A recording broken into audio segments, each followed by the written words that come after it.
Hello, everybody. Welcome to today's Lunch and Learn for Leaders and those who want to be. I'm Jill Valdez, your host. I'm super excited to have you here today. And I am very, very thrilled to be talking about a topic that is impacting so many people industry-wide, and that is the issue of burnout. All of us have dealt with the impact of this at some point in our career. So first of all, let's start with this. Think about a time when you felt really worn out by your work. What were the signs? What were you feeling? What was going on? Yesterday, when I did this presentation to a group of maintenance directors for senior care communities, they talked about things like not wanting to go to work, slacking on the job, feeling tired, feeling overwhelmed, dissatisfaction. Well, the goal of today is to identify strategies that we can all use to stay on top of things and feel better about our work. Burnout isn't just about feeling tired or stressed. It is a state of emotional, mental, and physical exhaustion caused by prolonged exposure to high levels of stress or pressure. Now, this exhaustion can, let's make sure everybody's muted.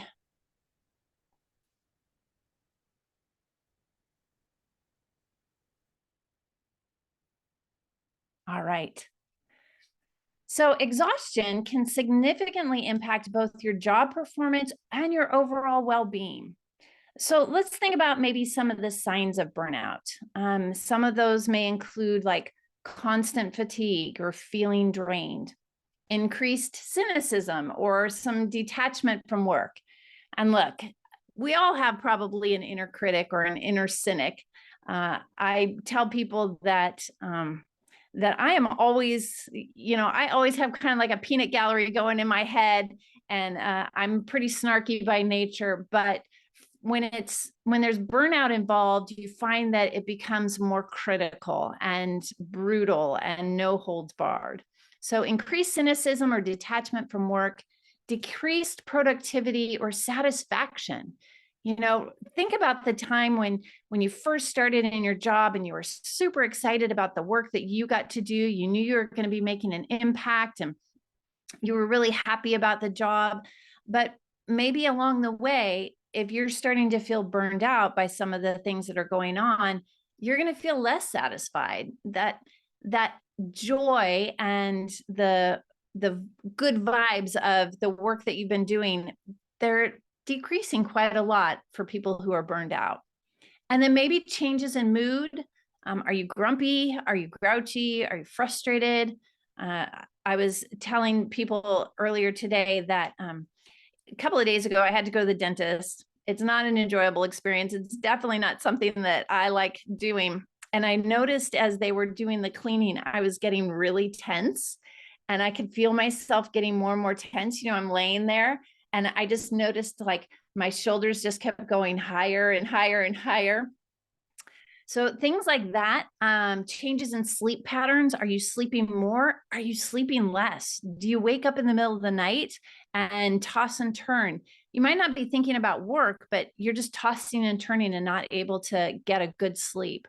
Or maybe you have changes in your appetite. Are you eating more? Are you eating less healthy? Or are you like, I'm just so not even motivated to eat? Those are all signs that you might be experiencing burnout. So let's then talk about some strategies to combat burnout. And first of all, ignoring it is not a strategy. Thinking it's all going to get better and go away, that is not a strategy. But because ignoring burnout, that can actually lead to further exhaustion, and it really will negatively affect your job performance and your overall well-being. So let's discuss some practical strategies to address burnout early. Actually, before I do that, I want to talk a little bit about how burnout can kind of creep into companies.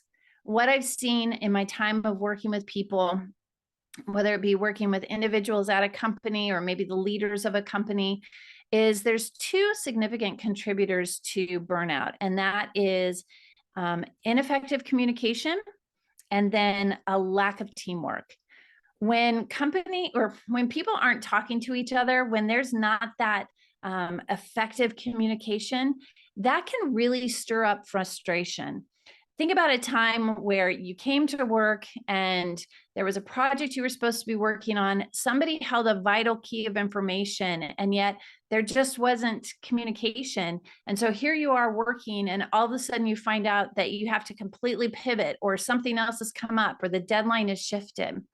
Those kinds of actions lead to people feeling frustrated. And that frustration, if it continues to fester and if the contributors continue to be there, will eventually lead to burnout. The other thing is, if teams don't work well together, if you are kind of a laid back person and you love your job and you love the team that you're working with, and you go to work every day and you're invested in the people, but maybe you've got somebody on the team who's really driven and they're super focused and they're always pushing, and they don't care. They seem to not care about you as a person. And yet they're always driving things and they're kind of always in your face. That lack of team cohesion, that becomes really problematic. And if nobody's addressing it, and maybe that's happening because there's not some trust, maybe there's not a system of accountability. Maybe people are expected to just kind of let that ride and just kind of ignore that. That will lead to burnout for people, because you can't deal with a team that's not cohesive for any sort of length of time. Eventually, somebody's going to get frustrated, and there's potentially going to be a blowout. So let's get back to discussing those practical strategies to address burnout early. First and foremost, it is self-care. And let me just tell you right now, self-care is not being selfish. It is making sure that you are the best that you can be. Because if you're not at your best, then you're not going to be able to bring your best to work. You're not going to be able to bring your best to the people in your life outside of work. And so it really is important that you make sure that you're taking care of yourself. Anybody who's been on an airplane knows that when the oxygen mask falls, you're supposed to put the mask on yourself first and then help the other person. Because if you're not okay, there is literally nothing that you can do. It hampers your ability to help the people around you. You cannot jeopardize your own well-being for the sake of others. Now, that doesn't mean that you become so self-centered and self-focused that you aren't a contributing member of the team that you're on or in the world that you're in. It's definitely a balance, but self-care, prioritize your well-being, engage in activities that recharge you, like exercise. You can't see it. I don't know why I'm pointing to it, but I am. I recently brought back my treadmill. I have an under-desk treadmill, and I used to use it all the time when I was working as the director of operations at the hospice agency. I walked on my treadmill probably 6 out of the 8 hours a day that I was there. I loved it. I loved feeling active, and I loved knowing that I was doing something good for my body. And then when I made the transition back into full-time coaching and consulting, I have the setup here, but I just didn't bring the treadmill down. I parked it in a closet upstairs and said, oh, I'll get to it later. And I finally just said, enough is enough. I have to prioritize my well-being, and walking on the treadmill definitely contributes to that. What are some other exercises that you can do? There's so many available. There's Apple has some options. You can go onto YouTube and you can find quick 5-minute, 10-minute workouts. We've talked about this a little bit. What about making some of your meetings be actual walking meetings where you're taking a lap around the block? Even if you're talking with someone on the phone, do that while you're taking a lap around the block, being able to get out and get some fresh air. Maybe some other activities that recharge you are hobbies. What are your favorite things to do? We are not defined simply by the work that we do. That doesn't make up all of who we are. We have other things that we like. What are hobbies that you like to do? What recharges you when you're not in the office? And maybe it's also spending time with loved ones. If you follow me on LinkedIn, you'll see sometimes that my little office dog, he makes his way into pictures. We have some, he loves being a part of our work world. Sometimes when I'm upstairs and I'm sitting on the couch and I'm working on the couch, we've got our table, and he'll just pop his head up. He comes in between my legs and he pops his head up and he puts his hands on the keyboard like he's going to be typing with me. His love language is definitely quality time and physical touch. But spending time with loved ones, that's a great way for you to recharge. People who love you, people who are invested in you, and also people that you love and are invested in, people that you get joy from being around, that energize you, that make your world better. So that's the first thing. The other thing to think about is stress management. Practice deep breathing. Every once in a while, do you remember it used to be a common practice for anger management? They'd say, okay, stop and count to 10. Well, that's kind of what deep breathing does. If you're starting to recognize that you're getting a little stressed out, you might want to go and just find a quiet place and just stop and close your eyes and take 5 or 6 really deep breaths. Do it slowly. Breathe in through your nose, out through your mouth.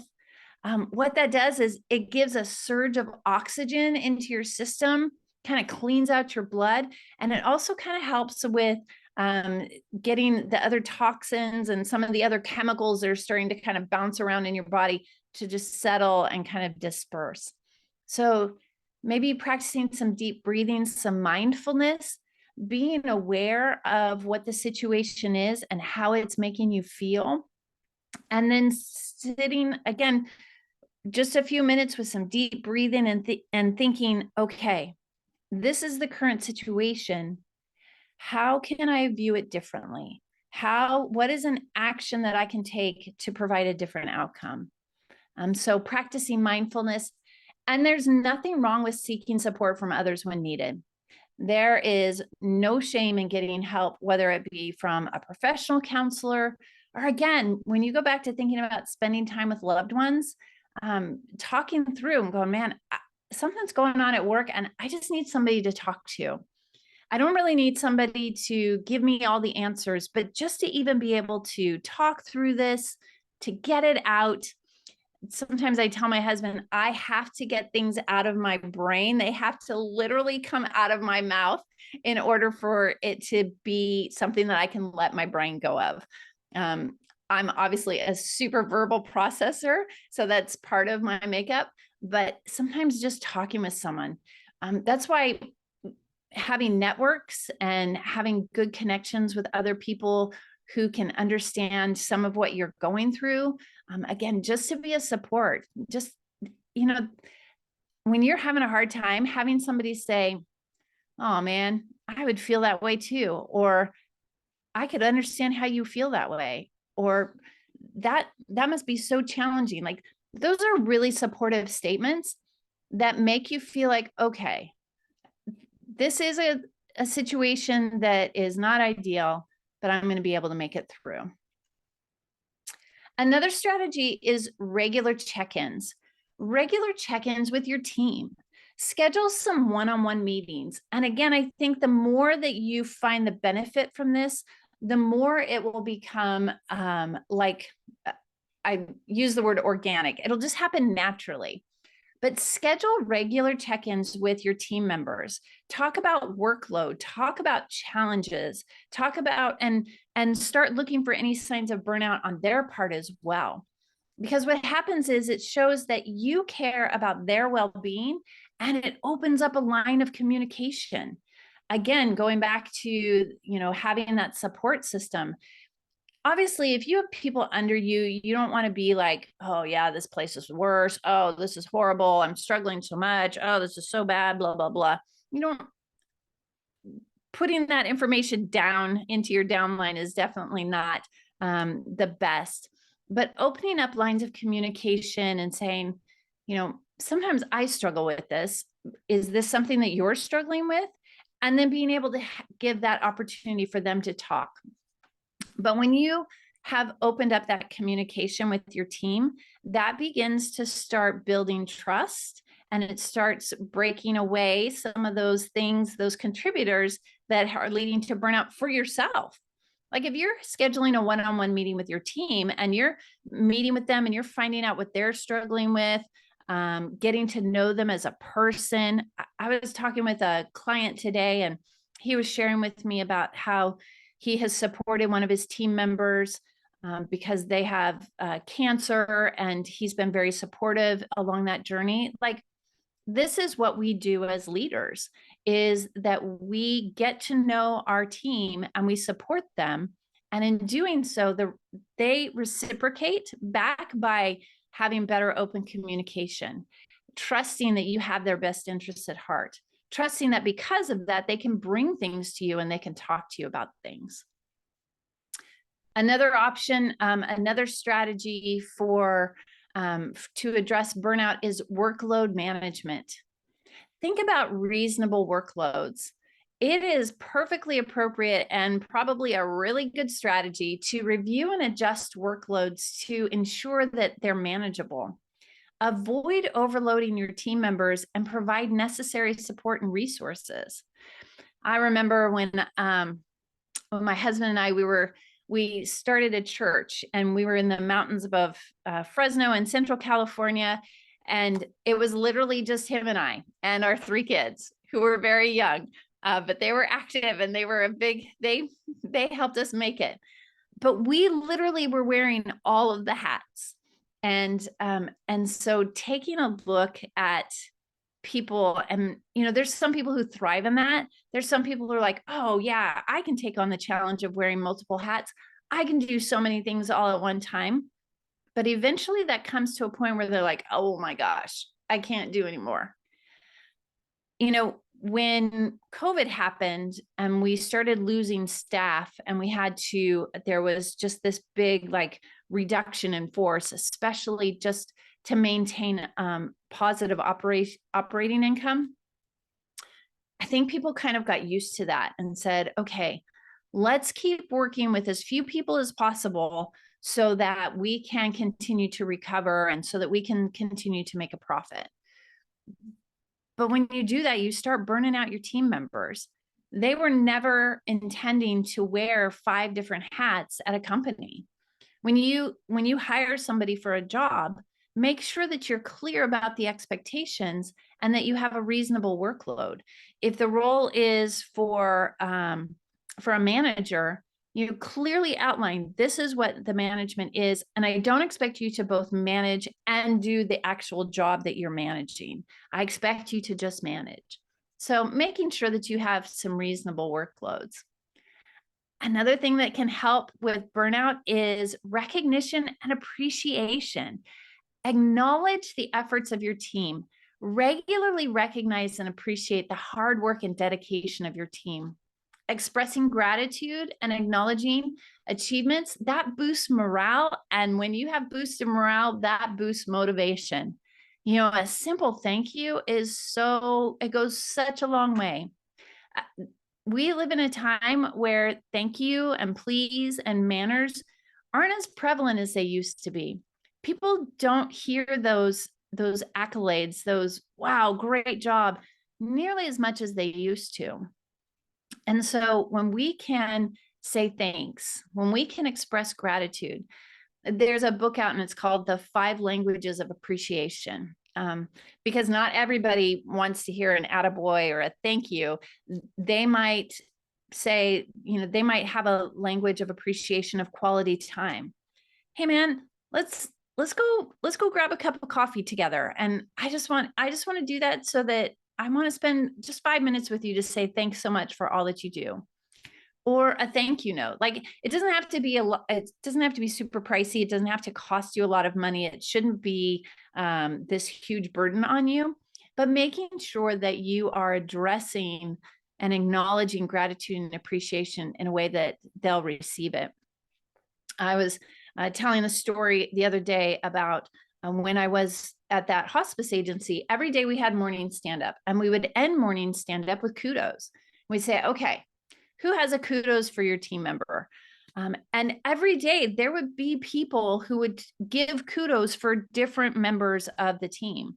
And so by the end of the week, almost everybody had received some sort of a kudo during the week. And this happened every day, year round, that this was happening. But then it came time for the annual employee engagement survey. We were really surprised to get the results back when it said that only 35% of the team felt appreciated. We're like, oh my gosh, are you kidding me? How can that be? We give appreciation for our team every single day, but we only did it one way, and that was through that verbal affirmation. And there obviously was a breakdown in that, and we weren't doing it in a way that everybody felt like they were being appreciated. So express gratitude and acknowledge the work that your team members are doing, and do it in a way that they're going to actually receive it and be like, oh, yes, it's so nice to be appreciated. And then address workplace issues. Address any workplace issues or conflicts promptly and effectively. When you foster a supportive and inclusive environment where team members feel comfortable, they're going to raise concerns, and you want that. Again, it's not people coming together and having a bitch session. It is somebody saying, hey, you know what? I've noticed that this is a part of our process, and it really is creating a problem. And here's why. Can we maybe start thinking about some solutions for that?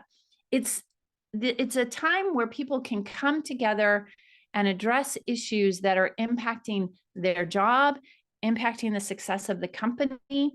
And when you're working at a company and you know that you can contribute to that, that makes you feel like, oh, wow, I'm actually making a difference. Like, what I think is actually important. But I'm sure that you've been at a company where, there's groups around the water cooler that are complaining about things, and they might not bring it up at the all staff. But you know that they're going to walk out and they're going to go meet in they're going to go like have a meeting in somebody's office, and they're going to talk about these problems. When you have a conflict, when you know that there's a problem, it's really important to take prompt action. And it may be that you can't change that thing, and it may be that it's going to take time to change that thing. That's okay. Acknowledge to the team, you hear them, and these are the actions that I'm taking to work on it. As long as you are showing them that you are taking action, they're going to be like, okay, something is going to get done. We're not going to be stuck in this forever. This isn't going to be the situation forever. And in doing that, you help them be able to stay engaged and help them to not get burned out. And then promote team bonding. Look, you guys spend so much time together as a team every week. And so it is good to get outside of the workplace and to create opportunities where you can actually come together as a team. For a while, I think it was probably in the 90s, there were a whole bunch of different team building activities, and you saw some different games that they had team players play. That's when trust falls became a really big thing. There's tons of activities or social events that you can put into place to build camaraderie. I know that just like in Portland, axe throwing, fabulous team building opportunity. And it gets out a little bit of frustration because you're taking that axe and you're throwing it and you're chucking it with all your might. And so that's something fun. But what are some things that you can do to build your team, to bring them together around an activity or a social event, to build that camaraderie? Because strong relationships with the team, that can mitigate feelings of isolation, and it mitigates feelings of burnout. Again, if you're feeling overwhelmed, sometimes people feel overwhelmed because they feel isolated. I must be doing something wrong. I must be the only one on the team feeling this because nobody else is talking about it. All sorts of thoughts can go through their head. But when you're bringing people together as a team, then they go, oh, I'm not alone. I actually am a part of something that's bigger than just me. So I want you to remember this. Addressing burnout is not a sign of weakness. It is actually a sign of strength and self-awareness.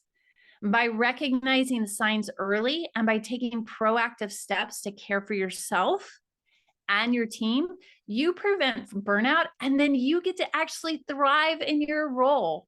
Wouldn't that be nice to come to work again and be like, yeah, I love what I do. I love the impact I make. I love that I get to contribute to everybody's well-being on a daily basis. So take a moment to reflect on these strategies and to think about how you can implement them in your daily routine. Thanks again for being here today. Just real quick, I know a few people have jumped in since we started. Anybody have anything that they want to contribute to this? I know I talked a lot. Any thoughts, any questions?